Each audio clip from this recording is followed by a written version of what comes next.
First at 4, a double dose of vaccine news. We're tracking COVID vaccinations in Metro Detroit, and we have new data on the next weapon in America's battle against the virus. Devin, 30 degrees, just a pipe dream for us today. We'll beat it tomorrow, but will 40 be just as elusive? We'll look at some weekend warmth right now. First at 4. Live from downtown Detroit, home of WDIV and Click on Detroit, Local 4 News First at 4 starts now. And good afternoon. I'm Devin Skillion in for Karen today. First at 4, local hospitals are getting new ammunition to fight the coronavirus, and the country's arsenal could also be growing soon. Today, we're talking about 2 vaccines. On the left, you see more frontline workers receiving their first dose of the Pfizer-BioNTech shots. This is in Ann Arbor. But also today, the FDA releases new data on the vaccine candidate from Moderna. So a double dose of hope 9 months into the COVID pandemic. This video new at 4 as Beaumont Healthcare in Southfield administers its first doses of the Pfizer vaccine. About 15 of their frontline workers at Beaumont's high priority group just received their first doses, but of course more workers to follow soon.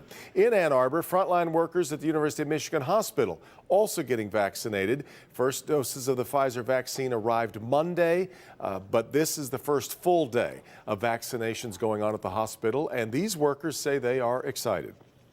My colleagues and I, it seems like the general consensus is that everyone wants to get this vaccine. Everyone wants to feel safer at work, and all of us want to go back to, taking care of our normal patients.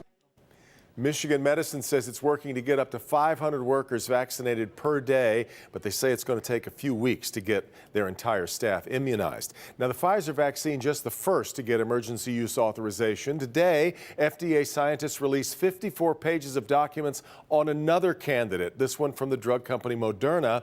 They show the vaccine was nearly 95% effective when assessed at least 14 days after a second dose. Fatigue, headaches, and muscle pain mentioned most often as common side effects. New at 5 o'clock, Dr. Frank McGeorge will take a closer look at the Moderna model vaccine. He'll look at what is the same and what the key differences are between it and the Pfizer vaccine. Now, Governor Whitmer is sharing some encouraging news about the virus in Michigan, but also pressuring state lawmakers to approve local COVID relief. She's pushing for a mask mandate, a permanent extension for unemployment benefits, and $100 million to help struggling small businesses. We need to extend a hand right now to help them get through this tough time. We need to extend a hand to those who are unemployed to help them get through this tough time. This is not going to last forever, and the need is acute, and it's right now. And that's why I'm hopeful that the legislature will take action. Republican House Speaker Lee Chatfield says lawmakers are working on COVID policies and a supplemental spending bill, and he says those right now take precedence over legislating a mask mandate. Governor Whitmer also says the partial lockdown we've been under is paying off, though she calls the progress fragile. The COVID numbers have been trending down over the past 22 days, and her team is cautiously optimistic that we may have avoided a post-Thanksgiving spike. But she's urging Michiganders to avoid holiday travel in the next few weeks and to keep wearing masks. Today, the state reported an additional 183 deaths from COVID-19. That does include 71 from a vital records review. Also, more than 4,700 new cases over the past 24 hours. And the virus continues to take a toll at the University of Michigan, which just canceled its last scheduled football game of the season. That was going to be against the University of Iowa. One of the men accused in a plot to kidnap Governor Whitmer is a big step closer to being extradited to Michigan. Attorneys for Brian Higgins tried to argue the paperwork should be voided because it was signed by Governor Whitmer, the alleged target in the plot, which they suggested created a conflict of interest. The judge wasn't buying that, saying the complaint was filed by the Michigan Attorney General's office. He's approved the extradition, but Higgins won't be moved right away, which will give him a chance to appeal that decision. In the meantime, he does remain in custody. A now former middle school basketball coach is facing assault charges for an alleged domestic dispute with the mother of his child. Christian Roberson is in the upper right corner of your screen in this virtual court appearance. He faces a few charges, including assault with intent to do great bodily harm. That could earn him up to 10 years in prison. His bond is set at $300,000. He does have to submit to a mental health evaluation and has been ordered to avoid contact with the victim in the case. The Rochester Community Schools District says the Van Hoosen Middle School coach was fired after the district found out about that arrest when it first came to light. Well, we saw some sunshine today. It didn't bring much heat. You might need an extra blanket. Meteorologist Ben Bailey with a look ahead the first forecast. It was pretty raw feeling today, Ben. We threw it in reverse. Temperatures didn't even get to 30 in most locations, and that includes Metro Airport. We're 28 right now.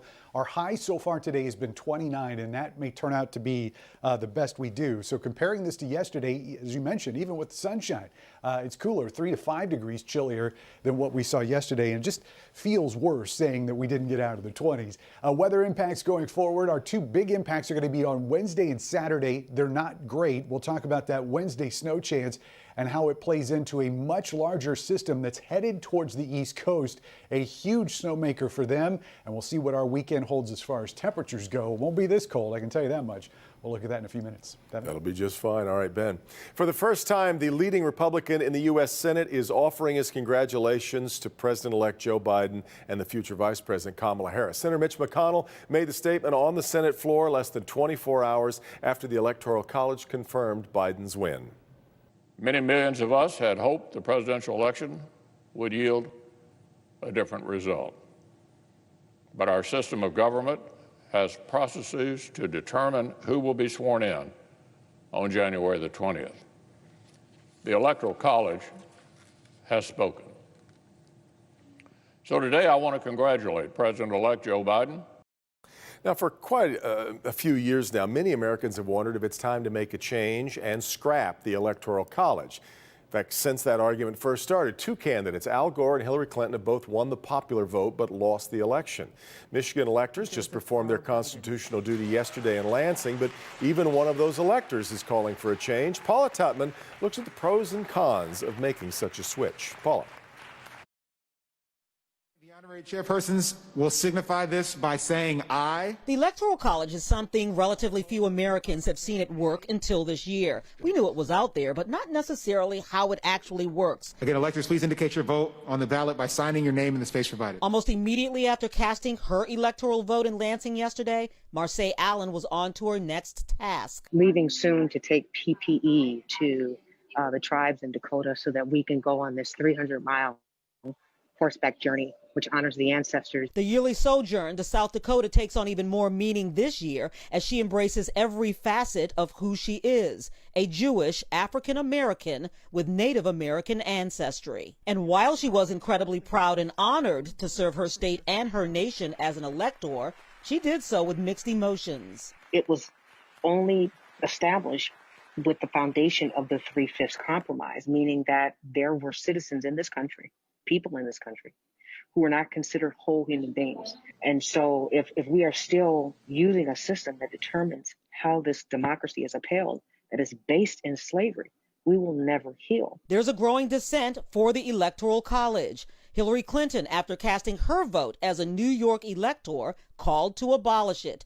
She won the popular vote in 2016 to Donald Trump by more than 2 million votes, but lost the Electoral College. Professor Dave Dulio, the director of civic engagement at Oakland University, says why the Electoral College has some benefits, particularly for smaller, less populated states. It allows candidates for office to focus on some states that might otherwise go unnoticed, states like Iowa, where not a lot of people live, but is really important. Issues that are Iowa-centric that get attention because candidates go to that state and talk about it. The Electoral College might also minimize a nationwide recount if a close popular vote is challenged. Could you imagine if we had a very close election and needed to do a national recount of 150 million votes?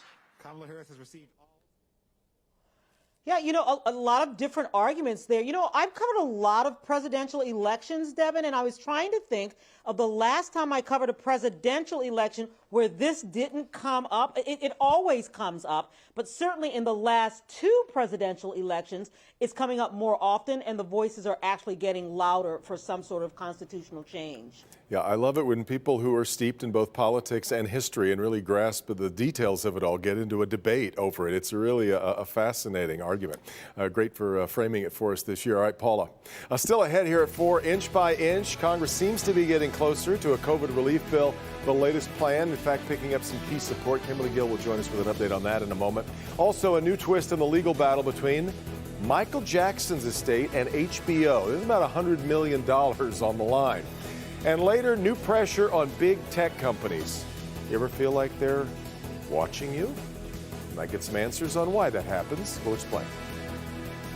At long last, the vaccine is here. I'm answering your questions about the vaccine, the virus, and what's next in this battle against the coronavirus. On Local 4 News Today.